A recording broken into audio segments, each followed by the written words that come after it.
Hello everyone, my name is Brianka Morgan. I'm also known as Earthen Mystique. You can find me on Earthen Mystique, is my divinatory YouTube channel. You can also find me on my new channel called Night Highway. I am a business owner of Queen Ermies LLC. And today I'm going to tell a story that I'm sharing with Hassan on his YouTube channel, Horror Vibes. So, in this story, I want to begin with talking about who I am, a little bit more about who I am. You can call me a spiritualist, you can call me a magician, call me whatever you want. But I recognize that I had a particular need in my life to actually live a more loving life, a more open life, one that is a little bit more full and aligned with joy and peace. So every night for 9 days, I had resigned to take a simple bath to cleanse myself of negativity, to cleanse myself of hatefulness, of unnecessary anger, and to really solidify my commitment to the aspirations, the actions, the practice of love. To really allow my mind to change and transform from a casual, just a day-to-day mundane muck to something more verdant and vibrant. So for 9 days, what I did was I got a candle and I lit some incense, and I would sing songs to God, sing love songs to God, because you often forget how hard it is to really sing a song in full dedication to someone instead of, say, what they've done for you. You kind of are focusing literally on who they are, what they have done, what they've created, and just really pour out my heart. I would recite his names that I knew in Hebrew, like Ahava Hashem, Ahava Olam, Ahava Arbat, El Shaddai, so many others. I would recite them and sing to him and kind of enter into a trance of such. I think in the Muslim practice, this would be very akin to Zikr, or D-H-I-K-R. I've seen it pronounced with a Z instead of a D-H, or written as such. And then I would recite a simple verse from the Bible, 1 Corinthians 13. And particularly I honed in on this piece. Love is patient. Love is kind. Love is not envious or arrogant or boastful or rude. It does not insist on its own way. It is not irritable or resentful. It rejoices not in wrongdoing, but rejoices in truth. Love bears all things, believes all things, hopes all things, endures all things. Love never ends. But as for prophecies, they shall come to an end. As for tongues, they shall cease. As for knowledge, it shall come to an end. For we know only in part, and we prophesy only in part. But when the complete comes, the partial will come to an end. When I was a child, I spoke like a child, I thought like a child, I reasoned like a child. But when I became an adult, I put an end to childish ways. And now I see in a mirror dimly, then we will see face to face. Now I know only in part, then I will know fully, even as I have been fully known. Now, faith, hope, and love abide, these three, and the greatest of these is love. So for 9 nights, I recited this, and while I was in the bath and my bath water was fragrant with essential oils and rose petals, just things to encourage a more softer side of myself, to encourage my mind to gentleness. I would note little messages, one of which being what it means to grow up, what it means to speak like a child and think like a child and reason like a child. When is it good to be as a child and when is it, just poor, just a bad thing across the board. So things like this, flooded my mind from time to time. Sometimes I'd have music playing in the background. One of my favorite songs to play is Chrono Trigger. I think it is The Corridor of Time. I think. I could be wrong. Or it could be, I forget. There are lovely songs from the Chrono Trigger album for those of you who are like me, who are leaning into being an otaku. In any case, after a couple of nights, for I'd say around night 7 or night 8, I started feeling like something was watching me. And at first, when I started noticing it, it was very benign. I thought, okay, it's just my cat. Because no one else is in this house except me and my cat. And, she just kind of is chill. She just, I didn't notice anything weird. And then I started noticing she got more aggressive with me for a period of time. She was actually starting to fight me. I'm like, wait, what is going on? And then I noticed also that feeling of being watched started feeling almost like an oil. When I say an oil, it's not literal oil, but you could feel the presence of the gaze. I could just be sitting down in the living room and I suddenly just kind of like, who is in here? Like, there's only me. I should not feel this. So one night I decided while I was in the bath, to see what is going on, because also in the scriptures it says,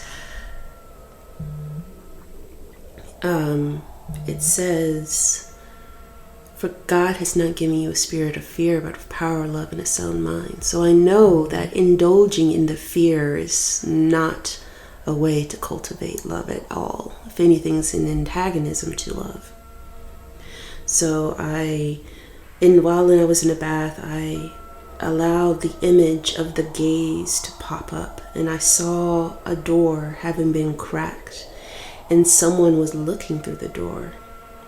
And when I went further, because in these exercises you kind of look little by little and you allow reality from your mind's eye, your third eye, to showcase what's before you. I found myself in the kitchen and I saw a big dark shadow standing by the table. And when I allowed the light to hit it, I saw a large, leopard man type of person thing there, and it scared me, and I found myself back in the bath. And so I didn't know what to do. I thought, is this a demon? So I went through all of the books on demonology to try to identify who it was. And I went to other readers to get confirmation. Some weren't able to necessarily confirm that it was a demon. And so I took a step further to identify on my end, who is this? It was funny because my friend, I called on a friend, two friends actually, one of who has been on my show before. She and another friend of mine, she was there, getting the second layer of protections up, and my other friend was he decided to be the reader, and I was making the main binding and the truth serum, you could say, to capture, not even really capture, but restrain this entity so I can figure out and answer my question, so I can figure out exactly who and what it is. My friend called it, so you're basically applying your Wonder Woman lasso of truth to the matter. I'm like, you know what, technically I am. Kind of imagine me creating a magical lasso that I'm wrapping around a dark entity and just holding it while the other person is asking questions. And so what I ended up doing, let's see here. I'm gonna try to continue. I found out through systematic process recently I had some issues with familial family members, mothers, or maternal family members becoming deathly ill, and confirmed that this was actually from that entity. I also confirmed the image of it. That was another reading. I'll talk about that later. And I asked, "Are you a demon?" And the reader said, "Nope, it's not a demon." I'm like, okay. And I sat and I thought, based upon the information, I'm like, "Are you a jinn?" And the test came up positive for that. So not only did it come up positive, I confirmed it again using geomancy. Is it a jinn? Is it a what is it? And it was indeed a jinn by my own geomantic readings. So the next couple of days I was kind of sad, because this indicated that there were some problems in my extended family that were not being handled properly. Whether or not they believe it or not, or whether or not this was intentional, it was coming from that sector of my family. Also, unfortunately, I also confirmed that it wasn't in my head. For me, there's a divinatory practice that I have. Because I'm constantly plugged into the flow of spirit, sometimes my friends will communicate the messages of those entities to me. Someone said, "You need to act quickly," and then sent me an image of a leopard. In the chat, more so a little emoji of a leopard. So I'm like, okay, so it's not in my head. It is indeed what it is. So I was faced with a quagmire. Do I attempt to kill it? How can I handle this that it's aligned with my own magical proclivities? And I also know how much danger I'm in, given that it had caused the sickness of some familial of family, my own family members. And so I had determined that I would first try to talk and reason with it, and ended up finding out that there was a contract associated with it as well. So how did I find this out? I had prepared a table with it. I found out that, first off, in my reading, that it was a Muslim jinn. And I found out again, because it's a Muslim jinn, and doing some research in the hadiths, Muslim jinn jinn in general enjoy the bones of animals. So I'm thinking, so theoretically, if I were to get some halal meat and put it on a plate, just make sure to keep the bone there, it would be something that it would consume. So I prepared a meal. I knew that some of the extra stuff was probably extra, but I figured that any expression of goodwill that I could provide would be beneficial, at least in setting the tone of the type of relationship that I hope to cultivate with this entity.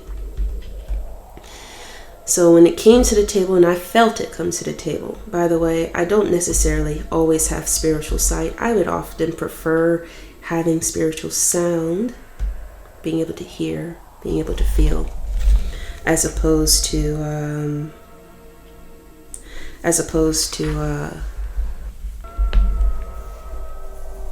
seeing it. And I was able to just confirm its origins, and it just, as the time went on, I just became more and more sad. But, and I felt a little desperation, because I've read instances of jinns being in the home, and I didn't know how to